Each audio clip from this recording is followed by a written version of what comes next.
Hello, ladies and gentlemen. I'm a chartered certified accountant.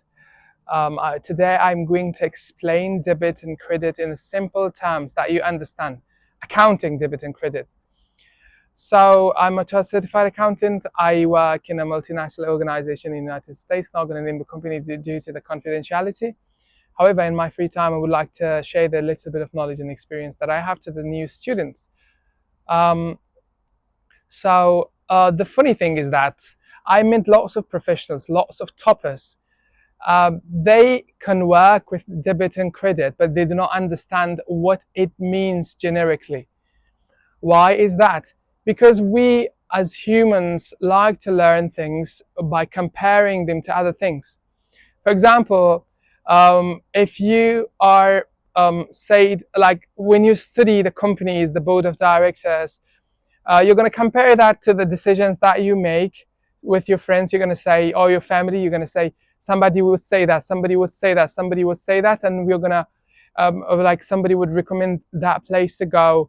The other friend would say that, and we're going to take the like the best decision, the best idea from them. And you're going to say, okay, the companies are like that, the board of directors are like that, and in a more professional way. However, the debit and credit is a little bit different. That is why people have different understanding of it. So I have to make it very simple for the people because I want you to understand it.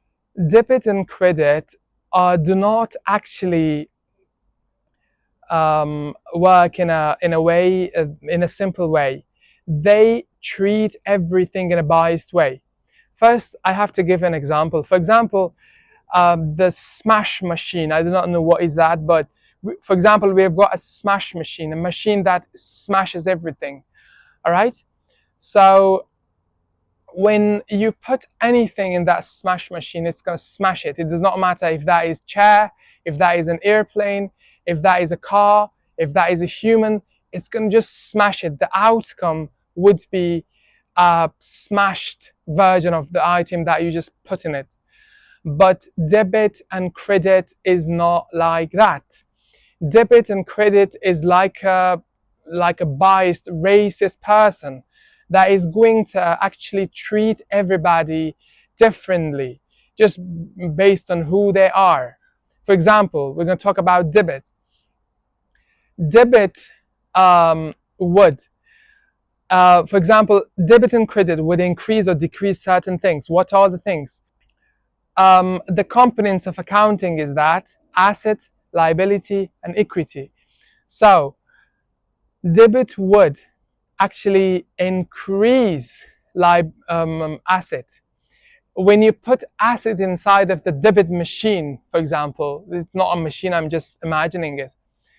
It's going to increase it. You're going to say, wait, is that a debit? Yeah, okay, increase it. When you put, sorry, is that an asset? Yeah, increase it. When you put a liability inside of that, it's gonna ask, wait, is that a liability that you're putting inside me? You're gonna say, yeah, that is decrease it. Or equity, yeah, decrease it. So the way the people do the double entries, they just memorize it. But when you buy, for example, when non-current asset to your organization, it can be a machine, it can be anything that is more than one accounting period. So when you get that and put it inside of your book, include it or add it inside of your books, it means that a non-current asset has been added to your company. So has it been increased or decreased? The value of the non-current asset, it has been increased. So if you buy it with cash, so what is cash? Cash is a current asset. Cash is an asset. So has the cash been increased or decreased? It has been decreased. So without understanding, without knowing, or without even looking the books, we can do the double entry for that. We can do the debit and credit for that. How can we know that? First asset has been increased. Asset increase means debit. And the other asset has been decreased. cash has been decreased, you're going to say what? Um, the credit cash. So you're gonna debit your non-current asset. You're gonna credit your cash, assuming that you buy that asset. You buy, for example, laptops for your organization, and you are a broke organization. You consider laptops to be assets. Some companies do not do that. Some companies just add it as an expense. However, you are a very broke organization, and you add the laptops in your company as non-current assets.